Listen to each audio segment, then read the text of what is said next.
Howdy, folks. So, got something interesting here. Um, yes, there's Miss Sissy hiding back here with her Christmas sweater on. Because it's cold here today. We had a blue norther come in, and temperatures have fallen. It's like 65 degrees and rainy and windy. You may hear the wind in the background.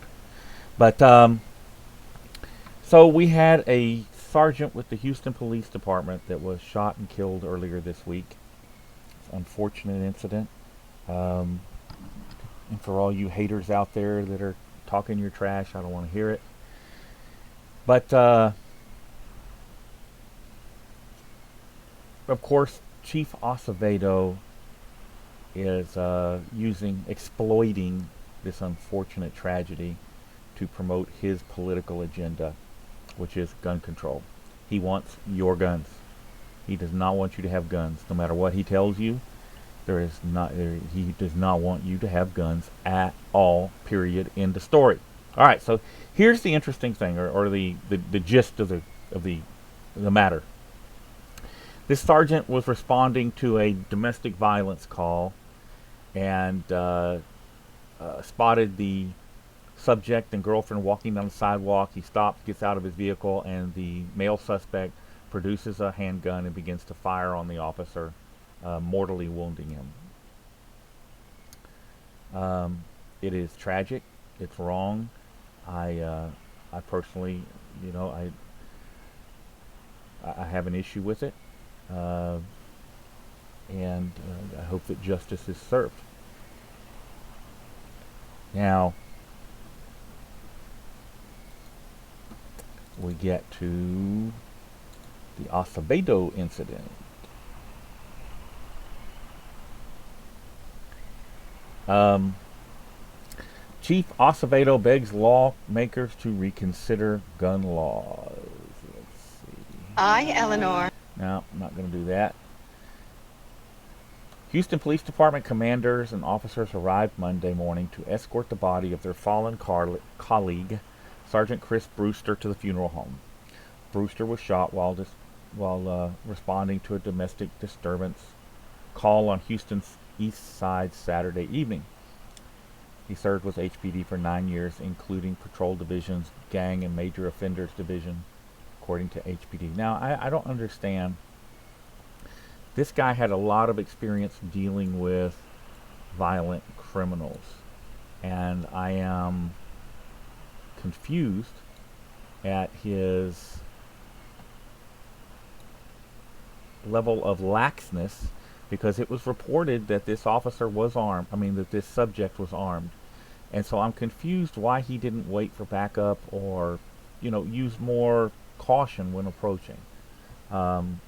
This goes back to officer safety, and I'm all for officer safety. He could have stood down. He could have done any number of things. Instead, he approached the people and ended up getting shot. But that's not the story here. It is this. This is from Chief Acevedo. The NRA doesn't like the fact that we want to take firearms out of the hands of boyfriends that abuse their girlfriends, Acevedo said. And who killed our sergeant? A boyfriend abusing his girlfriend. So you're either here for women and children and our daughters and our sisters and our aunts, or you're here for the NRA. All right. I'm not going to read the rest of that story. I'll link it for you in the description so that you may go and read it yourself. But here's my issue. And I know Chief Acevedo has people watching this, and I hope that he actually looks at this video. Is you want to come and take the guns away from people that abuse their spouses? What about the 43% of officers' spouses, police officers' spouses in this country that report physical and sexual and mental abuse at the hands of police officers? If you are convicted of domestic violence in this country, you lose your gun rights. It is the only misdemeanor crime that will cause you to lose your gun rights in the United States. When that law first was passed in the 90s, mid 90s, excuse me, there was no exemption for police officers, and overnight, a whole lot of police officers couldn't own guns and became unemployed. Fraternal Order of Police and other pro-police organizations went back to Congress and said, whoa, we got to have an exemption for these people. Those officers never would have pled guilty to those domestic violence charges if they had known that it would come to this, them being disarmed and not being able to work. Well, wait a minute. I'm pretty sure that the other citizens that pled guilty to those charges would not have pled guilty to them under those circumstances either. But did they try to get hey, we're only going to enforce this from this date forward? Oh, no.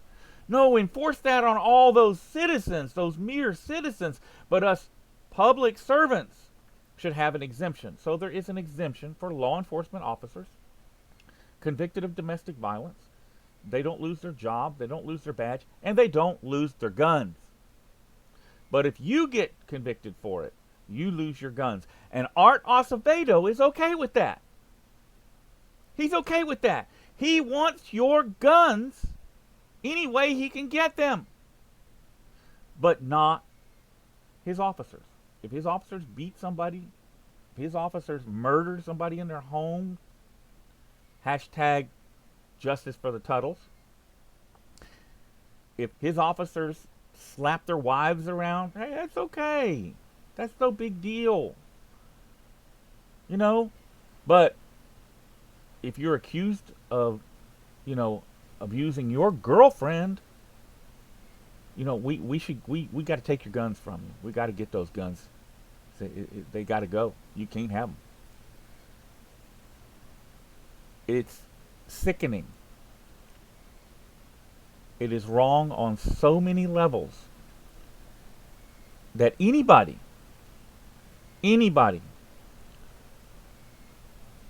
supports disarming citizens but letting cops do the exact same thing and get away with it, be exempt from the law.